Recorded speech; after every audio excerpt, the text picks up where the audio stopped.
everybody, it's Michelle. Okay, so at the beginning of the week, I think it was on the 4th of July. Yeah, it was on the 4th of July. I told y'all some embarrassing experiences that somebody sent to me that I wanted to tell y'all about, and I told y'all that the next night I was going to do the horrible spider experiences. Well, that was the day after 4th of July, and I happened to have decided to do my creepy scaries in the dark.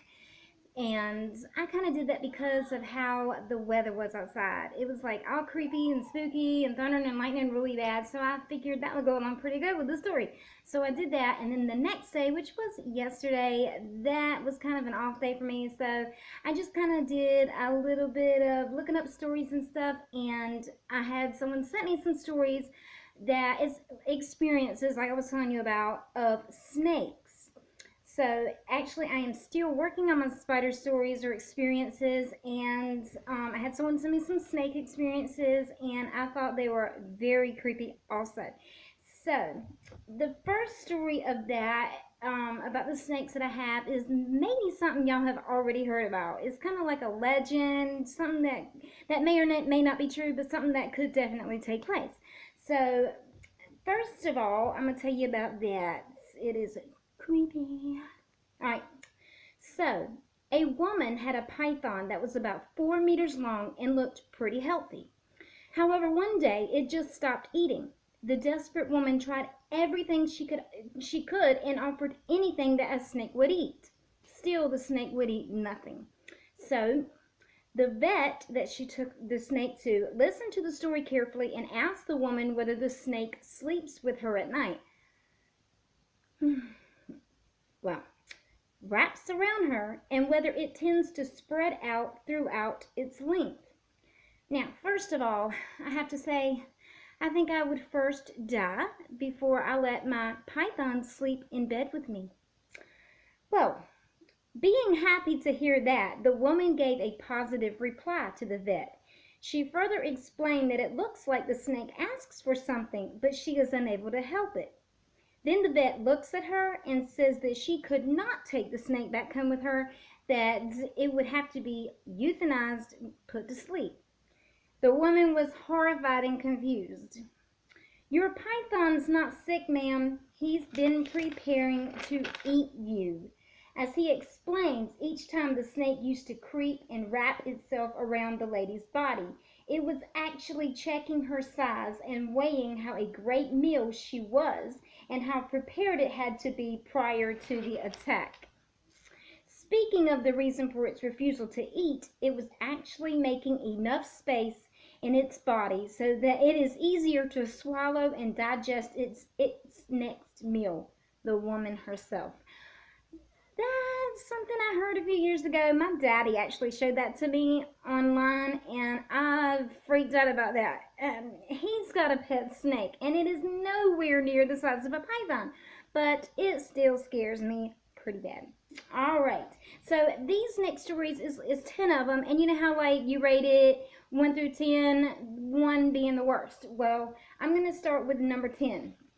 So in New Brunswick, there was a horrific attack by an African rock python in 2013. This particular breed of snake can weigh up to 200 pounds, reach lengths of up to 16 feet, and easily claim its prey with strangulation. The victims were 2 young boys who were in the wrong place at the wrong time. They were staying at a family friend's apartment, which was in the same complex as an exotic pet store. The death report stated the cause of the boy's death as aspiration, and the escaped python was identified as the killer. The night of the incident, the enormous snake was left in an enclosure not too far from where the 4- and 6-year-old victims were sleeping. It was obvious how the python escaped its cage, as there was an outlet in the ceiling that was left unclosed after maintenance. That's horrific. Whew. Okay, number 9. In Oxford, Florida, it seems like everything I hear about takes place in Florida. No matter what city or place in Florida it takes place in, it just seems to something all crazy takes place here in Florida. All right. In Oxford, Florida, the owner of a Burmese python is facing prison time after her pet escaped its containment and killed her daughter. On the morning of the incident, the python was found tightly coiled around her young daughter's body, with its mouth beginning to overtake her head. There have been accidental cases like this where no charges were pressed, but this case is different. The python escaped from its dwelling with such ease that it showed a complete lack of care and concern for her defenseless daughter. To contain the reptile was only a loosely fastened duvet over the top of its cage. To make it even worse, a medical examiner from the scene testified that the snake was significantly underweight and malnourished, which most likely initiated the incident. You think? The snake owner and her live-in boyfriend were found guilty of manslaughter, child abuse, and third-degree murder after the snake attack. That's bad. Wow. Number 8. In an incident, a TV show host was attacked by a furious anaconda in the Amazon rainforest in Colombia. I don't think I'm going to Colombia.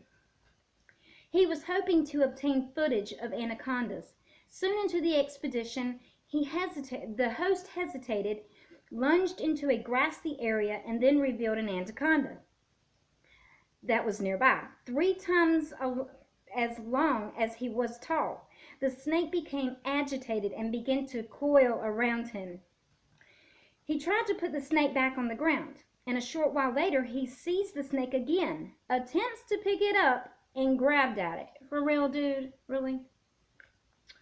The already extremely agitated snake, no doubt, instantly struck at him, taking him down from his shoulder with its force and jaws.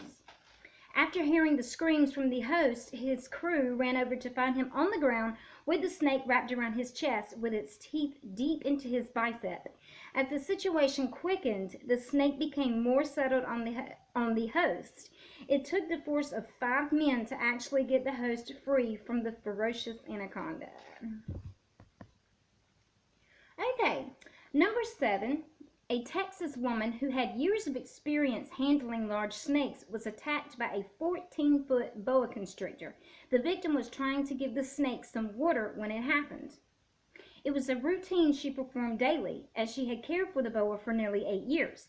In an instant, the snake grabbed the woman's arm and began to wrap itself around her. By the time the snake got at least half of her length around the victim's arm, she panicked and her daughter immediately called 911. When help arrived, the woman was beginning to feel faint and the snake was already tightly secured on her arm. The respondents had to attempt to sever the snake's head to ensure that it released the victim. The attempt saved the woman and her life. Okay, there's a few of these that I tell in a second that are actually kind of bad. It made me feel really bad for the person. Like, you know, you rate number 1 the worst, 10 the least worst, and some of these tend to get like kind of bad and then not so bad and then really bad. So, all right. Number 6, working alone on the night shift in a zoo alongside many deadly predators can be potentially dangerous. It can also get fairly uneventful.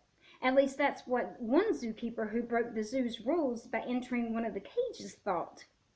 A Burmese python was the cause of the 29-year-old biology student's death. The snake was still new to the habitat and not even yet on public display. The man broke one of the most important rules enforced by the zoo when he entered, costing him his life. Since he was the only one on duty in the area for the shift, nobody heard his screams for help when the snake began to attack him. The snake had the employee to himself for some time until the incident was discovered. By that time, the python had already crushed and strangled him to death and was in the process of consuming him. As the 10-foot snake was swallowing the employee's head, his fellow co-workers had to intervene and beat the snake to force his lifeless corpse from his mouth. Ew. Number 5. A 19-year-old boy who did not use adequate caution or safe practices with his python met his demise as a result of it. One afternoon in 1996, he was found in the hallway of his apartment, dripping blood with his 13-foot snake coiled around his body very tightly. The way this boy attempted to feed his python was not ideal. The snake was out of his cage, and a live chicken that he planned to soon feed to the snake was stashed in a box in the vicinity.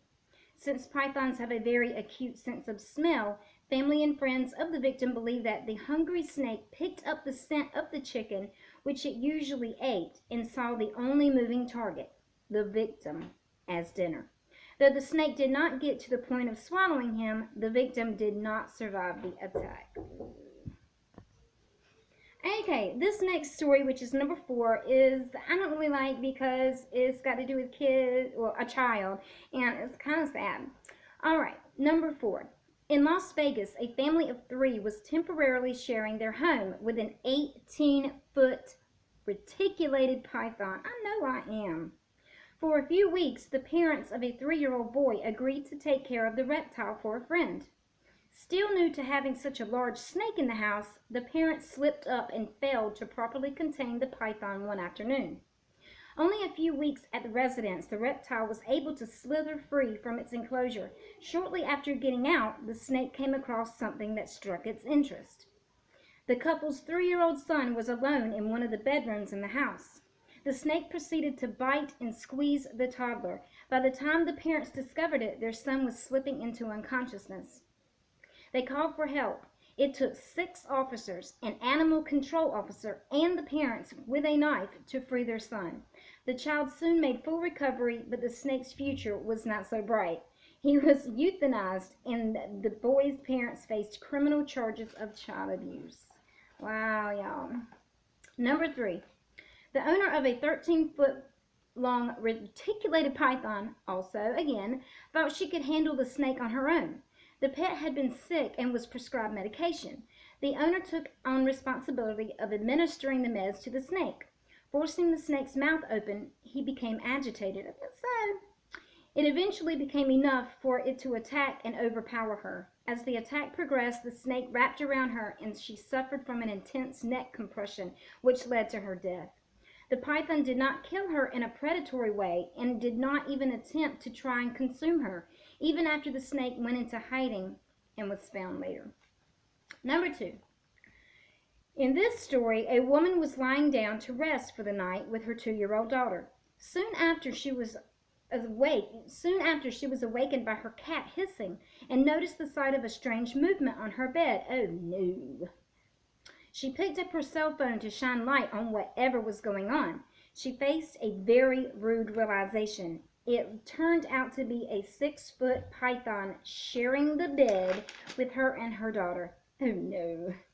The python was already wrapping around the 2-year-old's arm by the time it was noticed. The snake sensed the woman was an offense, so it began to strike.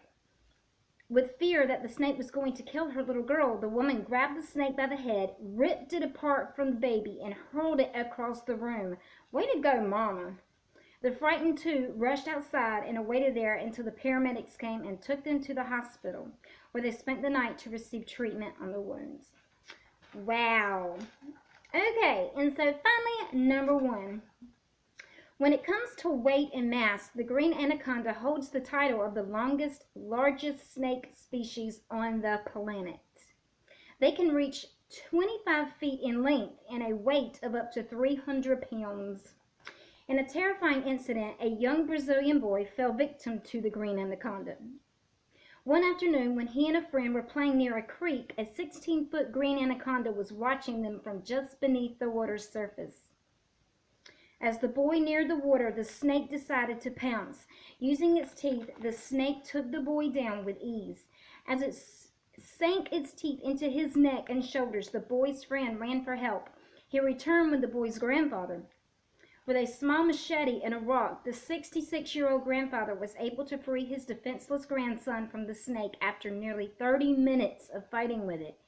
After the attack, the boy was rushed to the hospital. He did pretty well considering the circumstances, and after receiving stitches, he made a very quick recovery. He was very lucky to be alive and walked away from it without even a broken bone. Wow! These stories are crazy, and I just kind of like telling about scary, creepy stuff. That's just sort of my thing. And next, when I tell you about the spider experiences, I got a really good one that you would just couldn't imagine being in that circumstance. But I can't wait to tell you about them. I will probably do them tomorrow night, and I hope that this weekend I've got a really good another creepy stories to tell you with the lights out. Okay, I really enjoyed doing that, and that one was really fun. All right, well, if y'all have any experiences, crazy stuff going on that y'all have experienced, let me know.